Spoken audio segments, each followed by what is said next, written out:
If the examiner asks you about housing shortage, they're not testing you whether you know the latest vacancy rate. They're testing whether you can speak like an adult in real life. Clear, calm, organized, and not rehearsed.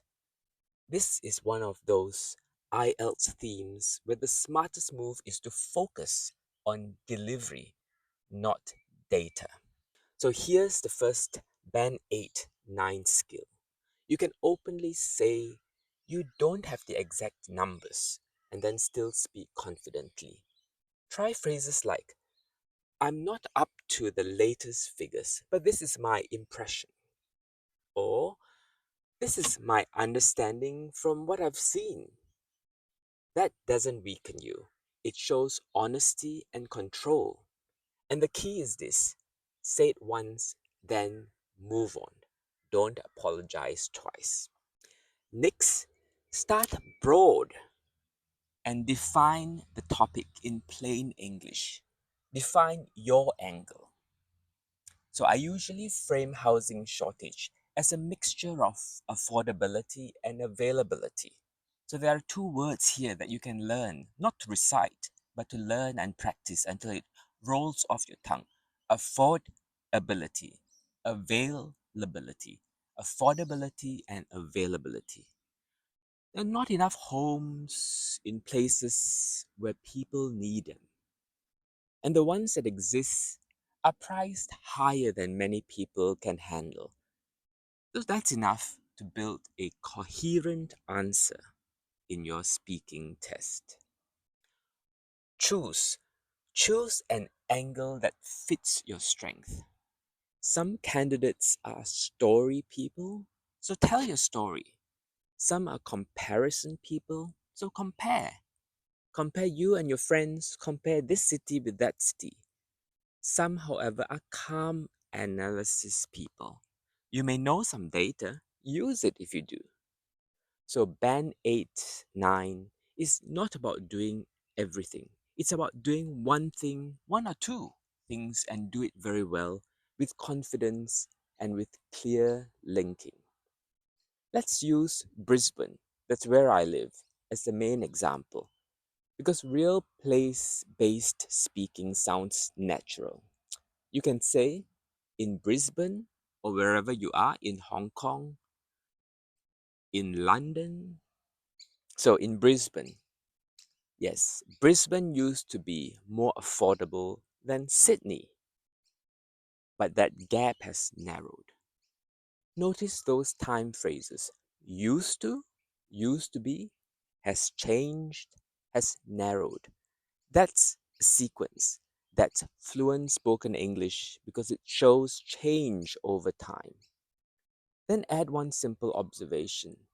I've noticed housing comes up more and more in everyday conversation now. That's better than sounding like a comfortable commentator. It's grounded, it sounds spoken. Now bring in one personal example. This is one of the easiest way to sound natural because you stop performing and start telling your story. Keep it short, keep it simple. A friend of mine in Brisbane was recently looking for a house. They spent about 4 months looking for a suitable place. And by suitable, I just mean a location that worked for them, a price that they could afford, and a place that they felt at home with.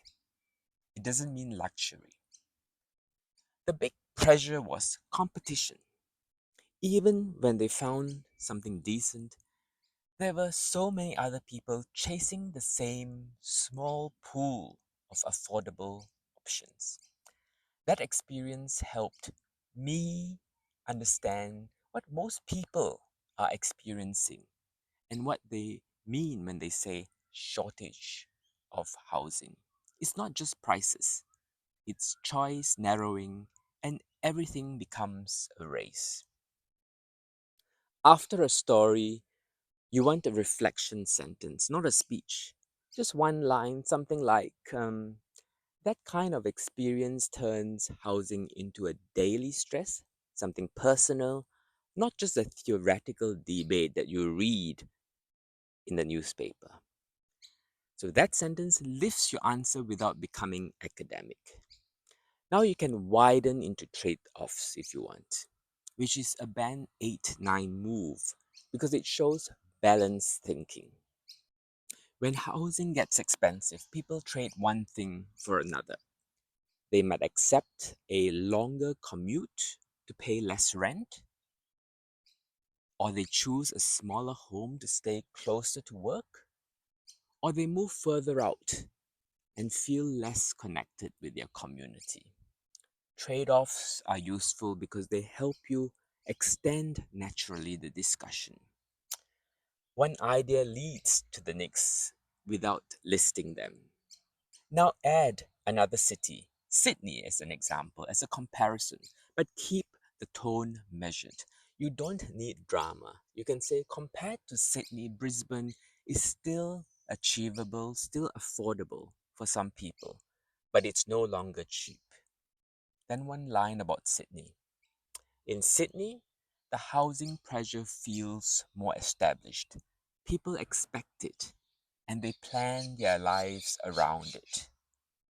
So that's a calm contrast and it makes you sound grounded without sounding opinionated.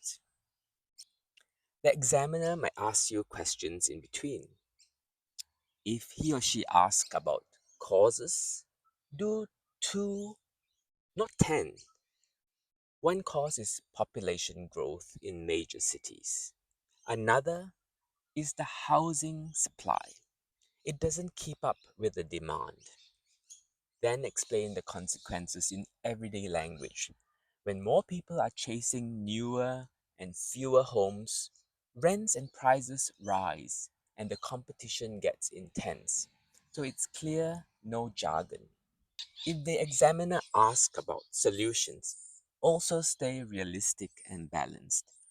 I don't think there's a single fix. I don't think there's a simple fix either. Governments can help by supporting new housing, improving transport, but individuals need also to adapt by changing expectations about space or location. So that's band 8 or 9 because it's balanced, not extreme. If the examiner asks who is affected most, answer through life stages. Younger people. Younger people often feel it more because they're trying to build a life while costs of living are rising. Older people may already own homes, so the pressure feels less, feels different.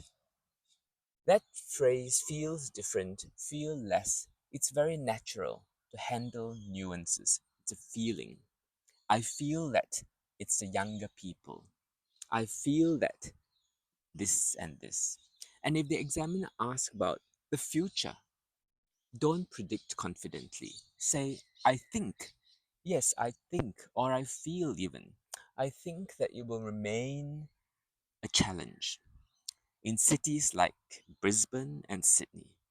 But people will continue to adapt in how they live, and that's what you can say. It's safe, it is not opinionated, it is general.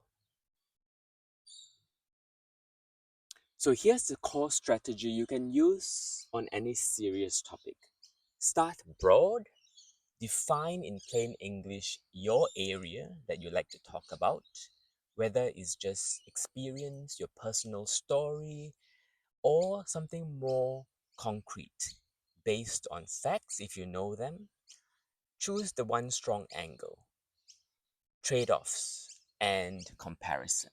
Use one disclaimer if you need, and then speak with calm confidence. Add a personal example and finish with a balanced reflection. That's how you sound natural, not by memorizing, not by reciting. Control your structure. And if you can do that, you don't just handle housing, you can handle other topics: cost of living, transport, work life balance, technology, and many others. The theme changes, but the speaking skill stays the same. So now, before you leave, pick your angle. If you had to answer this tomorrow, how would you start? What's your personal story? A Brisbane Sydney comparison or a trade off between living closer and living further from the city, from your work? Write yourself one or two lines, sentences in the comments. Think about things. You'll be more prepared. I'll read them and you'll immediately see how close you are to band 8 and 9 level.